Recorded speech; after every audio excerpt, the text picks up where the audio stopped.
What's going on, guys? This is Emin from JERMUK, and I'm going to teach you guys how to do like these KURA or WW Olly James type of big room kicks. So they're kind of like three different style of big room kicks, and I'll preview all three in a row right now. So first one is KURA, then the W and W style, and then an Olly James type of style of a big room kick. So here we go. Here's the first one, KURA.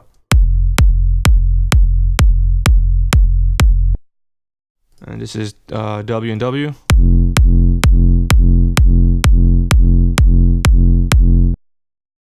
And Olly James.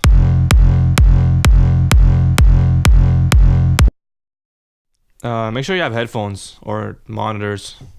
You're probably not gonna be able to hear that low end if you just on regular like iPod headphones or something. So the first one is the KURA kick. Very clean kicks, mostly just heavy sub. Here's how I did it. Here's the first one, just a quick punchy kick. Very short, just to give you that sub. So let's look at how it's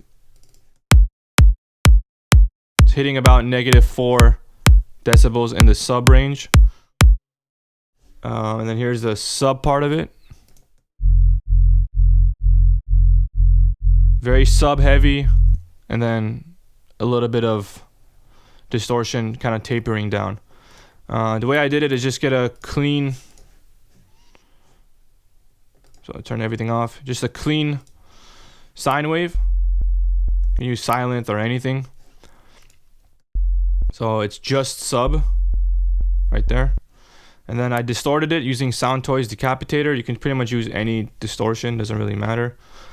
But just distort it so you get some harmonics. And this is what I ended up getting. And then I just use an EQ to boost the first harmonic, so the one after the sub. So the sub is hitting,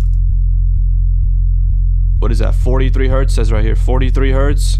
And then the second one is hitting 88 hertz. So that's all I did here. I just boosted it at around 85, 88, doesn't really matter, as long as it comes up. So if I turn it off, you'll see it just drops.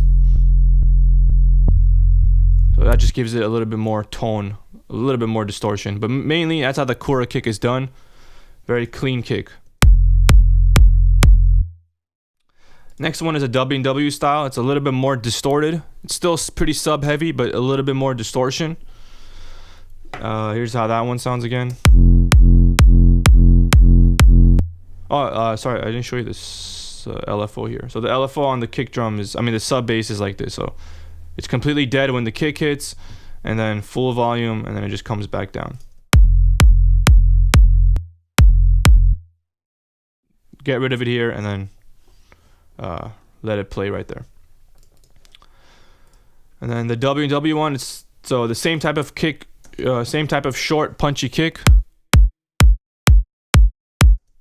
And then here's the sub of it. So this one,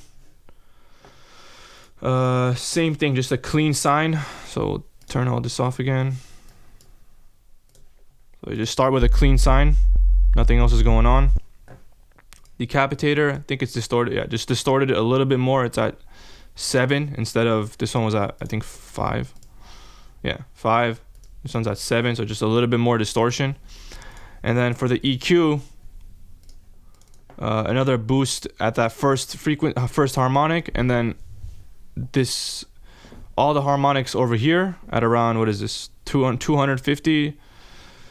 Just a pretty big boost, like a 6 dB boost to make it more harmonic driven, so it has more power to it. And then the sidechain has to be on as well. I think it's the same sidechain. Yeah. So just completely get rid of it, and then I think I just curved it down sooner, because W&W has more of that pounding feeling, and if you want it to pound, you have to get rid of the sound, or else it won't sound like it's really pounding. So if I don't do that, if I do it like this, kind of just sounds like it's just a never-ending sound. But if you get rid of, if you curve it down and do this,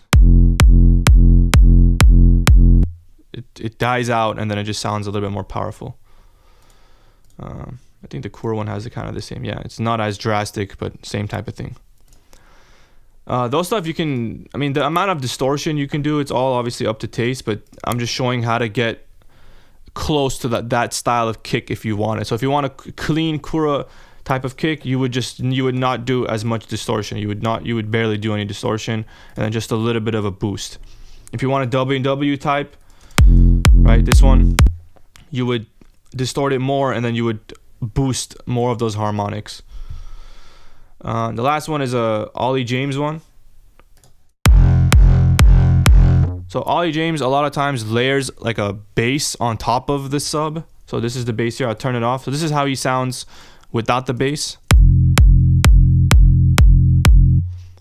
Kind of similar to the W&W one, just not as much sub.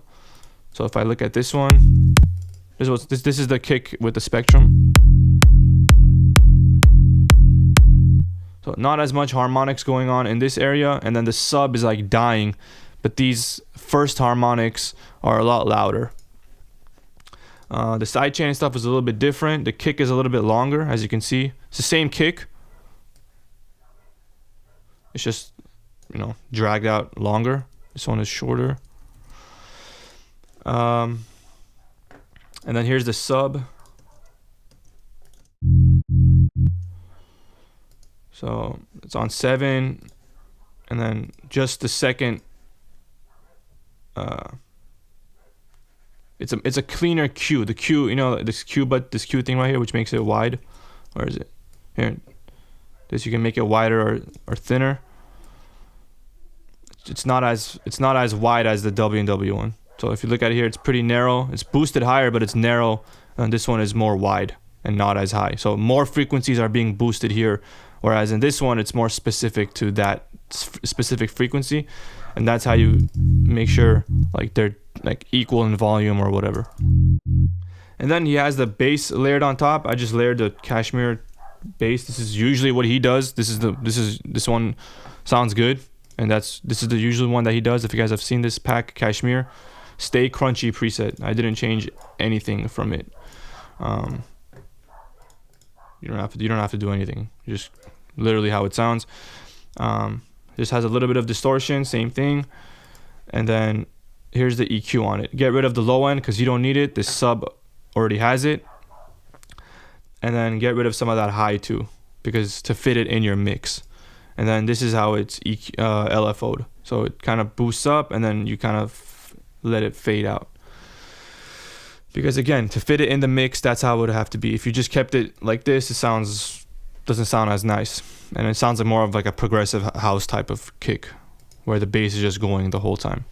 The important thing in an Olly James one is the sub. So if you look at the sub on this one, it's hitting at about -18. So it's nowhere near as loud as like the W&W one, right? For example, this one is hitting at -6.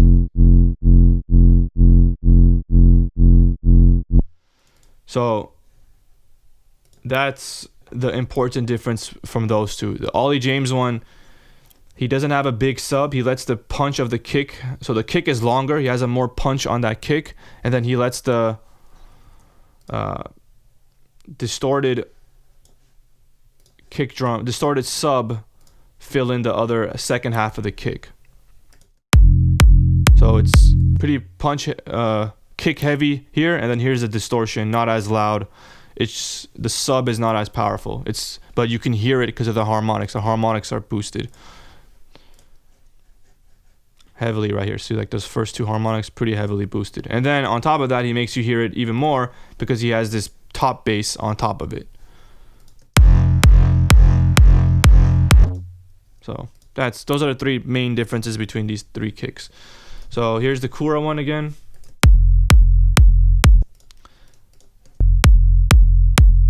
Relatively clean, just mostly sub heavy. Makes you feel the sub more than anything else. W&W one,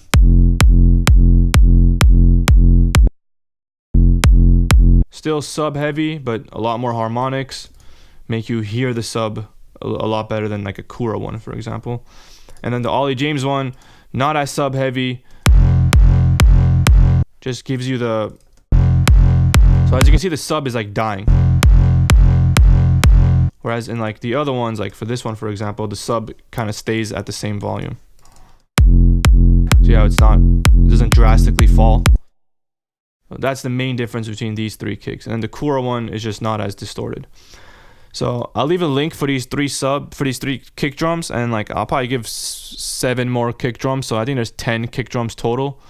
I'll put a link in the description. You can just download them. They're all similar. So it'll be these 3 and then 7 different ones.